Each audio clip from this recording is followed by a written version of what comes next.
गेलेगोन थांनाय बाय इलेक्शनाव जिहेतु आङो गेलेबाय आरो नोंसोर बयबो मिथिगौ रायजोफ्रा मिथिगौ रुलिं गभर्नमेन्टनि एगेन्स्टआव बाय इलेक्शनाव गेलेनाया बहुत माने समस्यानि बिसय थेवबो भटारफोरखौ इन्टेक लाखिनो थाखाय गेलेदों आरो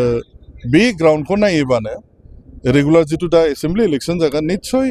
गेलेनो मोननांगोन सोलायखागोन आरो दा जिहेतु बिपिएफआ बिराद मोजां मावबाय थादों आगोलबो मावदों गेजेराव बोसोरबा स्कप मोनाखै दा मास मोनब्रै सरकार गठन खालामनाय लोगो जिबायदि मावदों बयबो नुगासिनो दङ फैबाय थागोन बेबायदिनो दिनै 193 जइन जादों इउपिपिएलनिफ्राय डिफरेन्ट प्राइमारिनि दङ एसे लिडारफ्रा जइन जादों आं बुंबाय ना मोजां खामानि मावबाय थादोंना बिपिएफआ बिपिएफखौनो बयबो सापर्ट खालामगासिनो दङ दा फैगौ एसेम्बलि इलेक्शनाव नैबे सिटुएसनखौ नोंथांनि एसे नाम खोनादों केन्डिडेट हिसाबै नोंथाङा जुदि केन्डिडेट मोनोबा दारायगोन ना दाराया नामाथ' ओंखारबाय थादों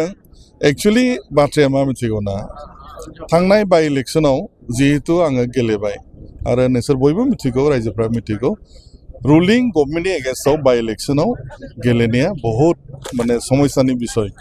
थेवबो भटारफोरखौ इन्टेक लाखिनो थाखाय गेलेदों आरो बे ग्राउन्डखौ नायोबानो रेगुलार जितु दा एसेम्बलि इलेक्शन जागोन निस्सय गेलेनो मोननांगोन तबे आं बुंनो हाया जे आं पार्टि टिकेट मोनखाबाय होननानै बियो पार्टिनि सिद्धान्त जागोन पार्टिया उचित बिबेचना निस्सय खालामगोन बिनि थाखाय नेनांगोन दा आं बुंनो हाया जे आंनो मोनबाय होननानै मोनोबा गेलेगोन आं गेलेखाबायबा दाखालिनो माबायाव बाय इलेक्शनाव